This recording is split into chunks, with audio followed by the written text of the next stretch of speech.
Olá, primeiro ano, tudo bem? Vocês estão se protegendo? Como é que tá aí o lockdown em Fortaleza? Eu tô aqui na serra, turma, sempre com muito verde, sempre com muitas plantas, sempre, sabe, ouvindo a chuva, sentindo, vendo crescer, desabrochar das flores. Tô pensando seriamente em começar a trabalhar aqui com produção de orgânicos, porque é algo muito importante e saudável para o planeta, que lhe reconecta não só com o planeta, mas com o universo de uma maneira em geral. E aí vai também gerar uma renda interessante, né? Hoje em dia é um mercado que está muito em ascensão. E aí, turma, o que é que eu estava vendo? A matéria de vocês, para a gente não ficar muito adiantada, muito à frente, a gente tem um cronograma que precisa seguir, tá? A gente precisa continuar conversando um pouquinho mais sobre genética. E aí eu queria adentrar com vocês a conversa muito interessante sobre melhoramento genético, sobre um pouco mais de transgenia, um pouco mais sobre as raças, um pouco mais do papel disso na vida do ser humano, beleza? Turma, vocês sabem que, pensar é um dos meus hobbies, né? Então é muito gostoso pensar, eu acho que deixa a gente mais inteligente, a gente tá sozinho pensando. E aí o que é que acontece? E parem para pensar, para imaginar o que seria do ser humano sem a descoberta, sem a tecnologia de domínio das sementes. Pessoal, antigamente o ser humano ele vivia como caçador-coletor, né? A gente andava por aí no mato, procurando uma caça, procurando uma árvore que estivesse dando fruta, procurando raízes, folhas comestíveis. Então, a gente sempre dependia do esgotamento, né, de uma área, do suporte de caça que essa área tem. Caça é bicho, tem perna, corre, se movimenta, migração de animais, sazonalidade na vegetação, nos vegetais, nos próprios animais, como eventos de Piracema, que tem abundância de peixes, né? As pessoas poderiam pegar muito até com a mão, mas ele só acontece um período do ano, e períodos de seca, que lagoas estão perdendo água, os peixes estão ali ilhados e tudo, então a gente dependia muito dessas questões ambientais, né? Mas aí alguém foi chupar uma manga, por exemplo, debaixo de um pé de manga, e aí olhou e viu que aquele caroço da manga que ele chupava, delicioso, o cara tava ali todo melado de manga,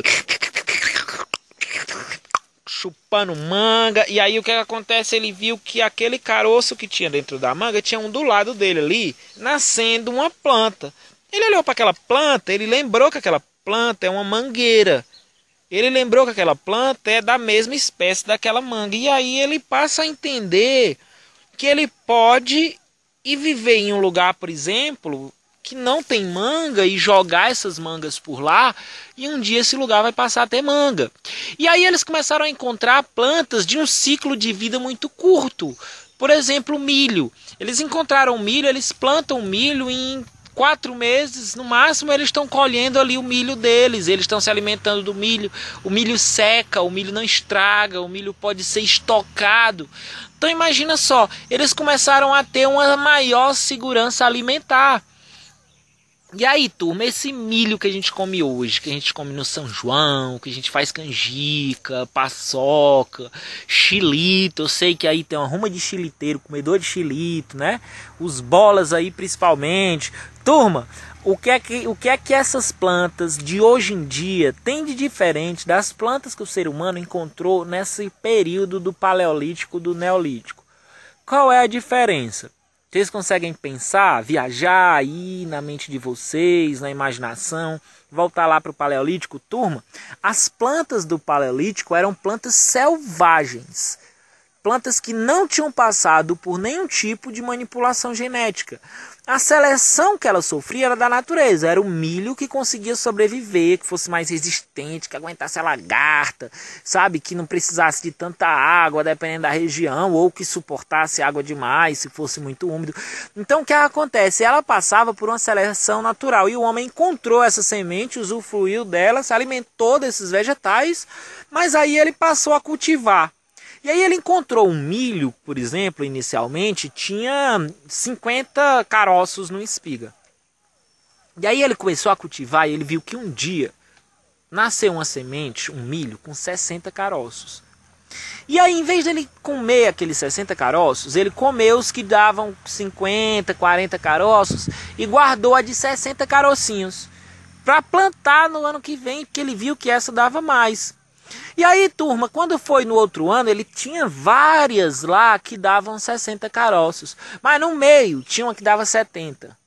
E aí, turma, nessa história, caminhou, que a gente tem essa espiga linda e gostosa que a gente tem hoje. Que a gente tem mangas de vários tipos, bananas imensas, frutas, alfaces com folhas diversas, grandes. Turma, elas foram melhoradas, selecionadas geneticamente. E galera, vamos pensar. Quanto tempo isso demorou para acontecer? Turma, tem planta. Só para vocês entenderem. Que elas estão relacionadas às pessoas há tanto tempo que você não encontra mais elas na forma selvagem da natureza. Não existe mais, ninguém sabe nem de onde foi que começou. Tem planta que a galera consegue, sabe, ver um ancestral dela, encontrar e dizer, ó, essa planta aqui o homem começou a cultivar no Tibete, ou dependendo do lugar, onde for. Mas eles conseguem, tem planta que eles não encontram. Que ela está tão antiga relacionada ao ser humano, salvo me engano, o feijão é uma dessas. Que o ser humano não consegue encontrar o ancestral do feijão que a gente come na natureza. Como se ele já tivesse deixado de existir e continuou existindo só isso que o ser humano domesticou. Hoje em dia nós temos vários feijões bem selvagens, tá? Mas algumas linhagens são realmente muito antigas que estão se relacionando com o ser humano. E não só feijão, turma, tudo. Tudo. Um dia desse eu fui, tava viajando e aí parei ali, fui um monte de caju. E aí, meu Deus, eu quero comer caju, vou levar caju para comer em casa. E aí parei, chamei o dono do sítio. Falei para ele se ele não me vendia um pouco desses cajus e tal, se eu poderia levar. Ele me vendeu, eu pude tirar um pouco de caju. E aí ele me falou, olha, todos esses cajus descendem de um cajueiro que foi encontrado no Pacajus e que tem um nome assim assado, que a Embrapa encontrou lá esse cajueiro e viu que esse cajueiro ele tinha todas as qualidades que a gente queria, que era um fruto carnudo, muito doce, cor de chamativa, não era amarelo, era laranja avermelhado e uma castanha muito grande. Aí eu, interessante, eu achei muito legal ver isso do caju. Por quê? Porque eu sei que o caju, ele foi fundamental para manter os indígenas vivos aqui na nossa região do Ceará. Né? E aí eu me pergunto, será que chegou a existir essa seleção? Ou era só coleta? Talvez aqui a gente vivia assim, não era tudo que era agricultura. Para os nossos nativos, né? Talvez aqui elas não passassem por um melhoramento genético na mão dos índios. Talvez realmente esse melhoramento genético de espécies como o cajueiro tenha sido algo bem recente, né? Bem moderno agora, porque são árvores que demoram muito a dar, são muito grandes, muito antigas. Mas, por exemplo, o índio cultivava banana, índio cultivava mandioca, índio cultivava diversas plantas, né, que sim, essas passaram por melhoramentos genéticos, tá certo? Milho vem da mão dos índios, era sagrado para quase todos os indígenas, né? E do milho eles faziam várias coisas, estocavam para períodos de escassez, eles tinham aquele milho e faziam farinha, pisavam milho, faziam espécie de pães de milho, sabe? Faziam bebidas alcoólicas de milho, faziam várias coisas, como hoje em dia a gente continua fazendo um monte de coisa. E aí onde é que eu quero chegar com vocês, turma? Essas sementes que estão com o ser humano há tanto tempo, elas são uma espécie de patrimônio genético que foi deixado pelos ancestrais de toda a humanidade. Tá?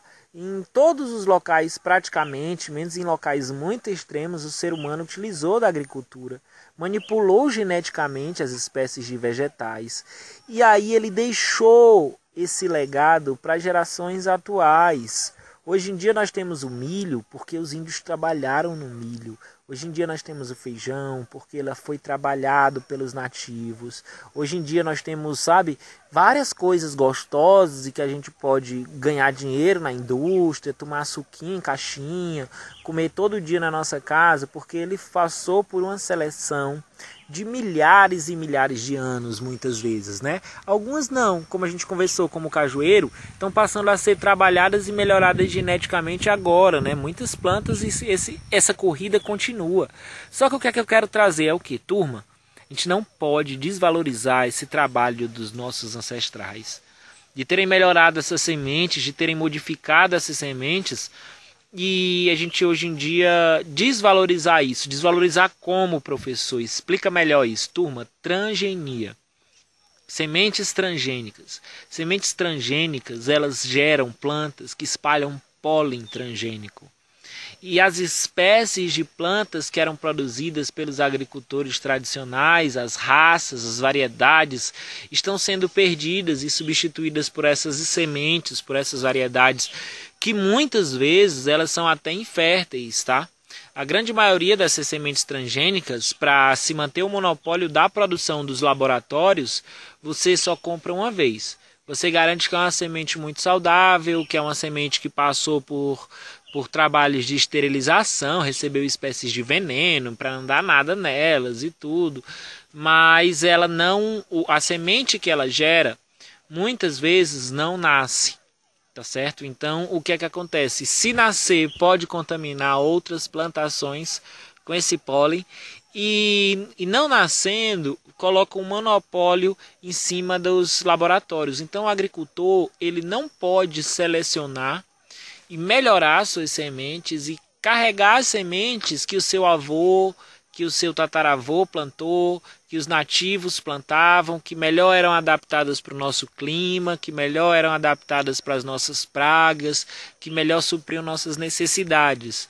Eles não podem mais. Essa seleção, ela deixou de ser uma coisa de selecionar a linhagem através de um melhoramento devagar, uma seleção artificial, e passou a ser uma coisa laboratorial em escala. Eles chamam, eu quando estudei sobre isso, eu fiquei impressionadíssimo. Até hoje é difícil de conceber acontecendo a biobalística, de você conseguir introduzir um cromossomo, um gene lá naquele cromossomo, através de velocidade, atirando aquele gene num grão. Biobalística é isso, o grão de soja vem aqui, ele não é transgênico ainda, e ele recebe um gene para transgenia através desse processo. É muito interessante, assim, até parece coisa de filme, surreal, mas é isso que está acontecendo. E turma, o transgênico, ele vai destruir aquela linhagem de plantas que nós herdamos. Mas é só esse o prejuízo que ele causa? Não, não é. Para mim, o prejuízo social que ele causa também é muito grande. Porque o transgênico, ele é transgênico por quê? Para quê? Como que funciona? Ele é transgênico, como eu expliquei na aula passada para vocês, para ele poder resistir mais àqueles pesticidas, né? Ele recebeu o gene de uma bactéria que é resistente ao mata-mato, que mata tudo que é mato, ao pesticida de insetos, que mata tudo que é inseto. E aí o que acontece? Eles conseguem produzir em grandes áreas sem empregar pessoas.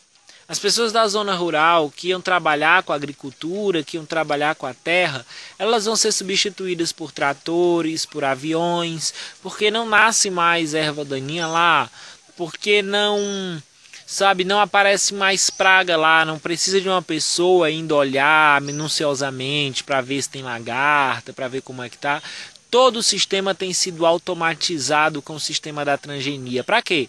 Para eles diminuírem o custo, aumentarem a produção e ganharem mais dinheiro. Mas quem é que vai ganhar mais dinheiro com isso, turma? Meia dúzia de empresários. A gente tem que pensar no bem comum, no bem para todas as pessoas, no bem para o nosso planeta. A gente tem que pensar que amanhã a gente também vai estar vivo, vai estar aqui no planeta, e que vai precisar de um planeta minimamente saudável. Aí, turma, a gente vai precisar deixar isso aqui para os nossos filhos, ou a gente não ama os nossos filhos. Cara, eu acho que todo mundo ama o seu filho. Então, eu acho que pensar em maneiras de se viver mais sustentáveis é um respeito, é uma maneira que você tem de demonstrar amor aos seus filhos, aos seus amigos, sabe, aos outros seres. Não adianta dar comida pro gatinho, pro cachorrinho na rua e não pensar em que resultado o meu consumo vai ter em relação ao planeta. Tá certo? Então é muito importante a gente estar vendo isso. Galera, imagina só o que é que acontece com essas pessoas. Elas estão no interior, chega, se instala uma indústria como essa, elas não têm emprego, elas vão ser obrigadas a ir para a cidade, Na cidade elas vão ficar vulneráveis, elas vão morar em favelas, elas vão viver excluídas. Muitas vezes elas vão ser, pelo ambiente que elas vão viver, elas vão estar imersas ali no tráfico de drogas, vão estar imersas ali em ambientes de prostituição. Hoje em dia nós temos agora aqui no Brasil, infelizmente, esse advento dessas facções, né? Que eu acho que a pior coisa que a gente já poderia ter é um negócio totalmente idiota, burro, é pobre matando pobre, preto matando preto, e quem está no poder rindo disso que está acontecendo. Não é? Deixa eles se matarem, não é assim. A gente tem que se unir, a gente tem que lutar por melhor qualidade de vida, por melhor direito, por emprego, por escola, porque eu tenho certeza que a maioria dessas pessoas até que estão nessa situação, se tivessem tido a oportunidade de ter um emprego, de trabalhar, sabe, de ganhar dignamente, de estudar, a questão é que infelizmente o social não tem deixado. E olha que louco, turma, o transgênico, ele interfere na violência urbana, porque as coisas estão extremamente ligadas, relacionadas. O êxodo rural manda um monte de gente viver na cidade. Essas pessoas não precisariam estar na cidade, não precisa estar vindo mais gente para a cidade. A gente precisa colocar a universidade no interior. A gente precisa dar melhor qualidade de vida para essas pessoas no interior. Para no interior, como aqui nós temos um exemplo incrível. Aqui nós temos a Unilab, que foi aqui criada nos governos passados, universidade no interior. Quando eu vim morar aqui na Serra, turma, amigo de muitos meninos que eram caçadores porque amavam a natureza, mas ninguém nunca ensinou a eles bater foto, a escrever um artigo, a pesquisar, a observar. Não, aqui só tem gente para ensinar a caçar tatu, a pescar, a tirar mato, sabe?